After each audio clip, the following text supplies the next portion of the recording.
പരമാവധി സന്തോഷിപ്പിക്കുക പെണ്ണിനെ. പരമാവധി നിന്നെ കൊണ്ട് എത്ര സന്തോഷിപ്പിക്കാൻ പറ്റും ഓരോ ദിവസവും ചിന്തിക്കണം. ഇന്ന് എന്റെ ഭാര്യയെ ഞാൻ എത്ര സന്തോഷിപ്പിച്ചു. നിങ്ങൾ അങ്ങനെ ചിന്തിച്ചിട്ടുണ്ടോ? ഇന്ന് വരെ കല്യാണം കഴിഞ്ഞ് എത്ര കൊല്ലമായി? ഇന്ന് വരെ ഏതെങ്കിലും കടയിലോ പള്ളിയുടെ തിണ്ണയിലോ എവിടെയെങ്കിലും ഇരുന്നിട്ട് ഇന്ന് ഞാൻ എത്ര എന്റെ ഭാര്യയെ സന്തോഷിപ്പിച്ചു? സന്തോഷിപ്പിക്കുന്നത് എങ്ങനെ? ആ വാക്കുകൊണ്ട്, സമ്മാനങ്ങൾ കൊണ്ട്, കുസൃതികൾ കൊണ്ട്. ബുദ്ധിമാനാണ് നീയെങ്കിൽ നിന്റെ വീട്ടിൽ നീ ഒരു കുട്ടിയെ പോലെ ആകണം.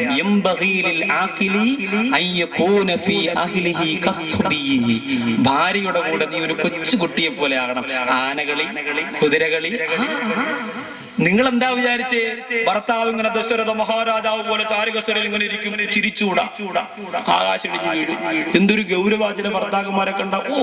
ഈ അടുത്തൊരു കൂടിയ കല്യാണം നടന്ന ഒരു ഭാര്യയും ഭർത്താവിനെ ഞാൻ കണ്ടു. സുബ്ഹാനല്ലാഹ്, ഭർത്താവിന്റെ നടത്തയും പോക്കും സംസാരവും കണ്ടാ തോന്നും ഇംഗ്ലീഷ് അവനാണ് ഉണ്ടാക്കിയത്.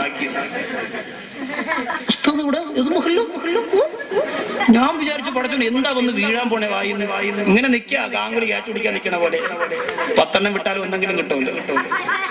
ഇങ്ങനെ നിൽക്കുക. എന്താ ഇത്? 2 കൊല്ലം ഡിഗ്രി എടുത്ത് പഠിച്ചു പോയി ഇങ്ങനെ ആയി പോയി. ചുണ്ടും വായി. നടത്തയുടെ രൂപം നമ്മൾ നോക്കണം. ഇങ്ങനെയൊന്നും വേണ്ട. ഭർത്താവ് പറയുന്ന കണ്ടോ? ഇസ്ലാമാ പറയണേ. നീ ബുദ്ധിയുള്ളവനാണെങ്കിൽ ഭാര്യയുടെ മുന്നിൽ കുട്ടിയെ പോലെ അവിടെ. എന്ത് സന്തോഷമാകും ഭാര്യക്ക്. നിന്റെ മസിൽ പിടുത്തം ഒന്ന് വിട്ട് നീ ഒന്ന് അഴിഞ്ഞു നിന്നാൽ എന്റെ ഭർത്താവ് ഇപ്പോഴാ ഭർത്താവാ. ഇന്ന് നിങ്ങൾക്ക് സുഖമായിട്ട് ഉറങ്ങാം. ഒരു ഉപദ്രവം ഉണ്ടാവും, ഒരു പ്രശ്നം ഉണ്ടാവൂല. നിങ്ങളുടെ ജീവിതത്തിൽ ഇന്ന് വരെ ഭർത്താവിന്റെ മുഖം നിങ്ങൾക്ക് ഇതേപോലെ കാണാൻ കഴിഞ്ഞിട്ടുണ്ടാവില്ല.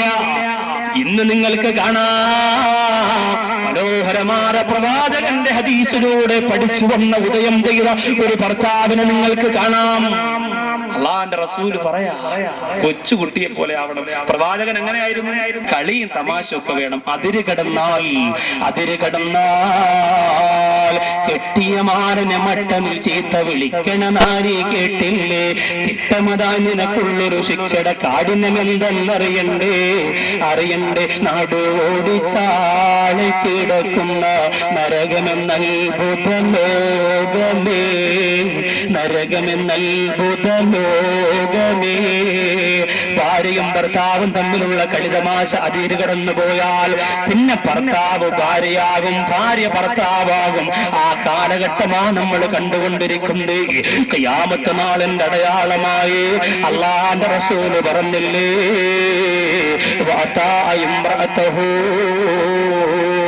ഭാര്യ ഭർത്താവ് വഴിപ്പെടുന്ന കാലഘട്ടം വന്ന, ഭാര്യ ഭർത്താവ് വഴിപ്പെടുന്ന കാലഘട്ടം വന്ന ഖിയാമത്ത് നാളിനെ നിങ്ങൾ പ്രതീക്ഷിച്ചു കൊള്ളുക. കളിചിരികളെല്ലാം ആവശ്യത്തിന് വേണം. അതിര് കടന്നു പോയാൽ പിന്നെ പെണ്ണ് ആണിന്റെ മുറയെടുക്കും, ആണിന്റെ സ്വഭാവം എടുക്കും. ആ സ്വഭാവം വരുന്നതിന് മുമ്പ് കണ്ണുരുട്ടുക. ആ സ്വഭാവം വന്നെന്നറിഞ്ഞാൽ ഭർത്താവ് റുജൂലിയത്തിലേക്ക് മടങ്ങി വരിക, ആണത്വത്തിലേക്ക് മടങ്ങി വരിക. ലൈല അല്ലെങ്കിൽ ഷംല എന്ന് പറഞ്ഞൊരു വിളി വിളിച്ച് കണ്ണൊന്നിരുട്ടുമ്പോ താത്താക്ക് രംഗം മനസ്സിലാവും. ഇനി കളി നടക്കൂല, മച്ച ഫോമായി. ഇനി ഏത് ബോളറിഞ്ഞാലും സിക്സ് പതുക്കെ. ഇനി നിന്റെ കാര്യം നോക്കി. കാരണം എന്താ? ഇനി ഒരു പരിപാടി ഇവിടെ നടക്കില്ല. അങ്ങനെ വേണം. അതാണ് കുടുംബജീവിതം. ഇല്ലാതെ കുട്ടിയെ പോലെ ആകാൻ പറഞ്ഞാൽ എല്ലായിടത്തും കുട്ടിയെ പോലെ ആവരുത്, എല്ലായിടത്തും കുട്ടിയെ പോലെ ആവരുത്. അതിന് ഓരോ അവസ്ഥകളും അതിരുകളും അതിർവരമ്പുകളും അതിനകത്ത് നിന്നുകൊണ്ട് വേണമാകാൻ. അള്ളാഹു തൗഫീഖ് തരുമാറാകട്ടെ.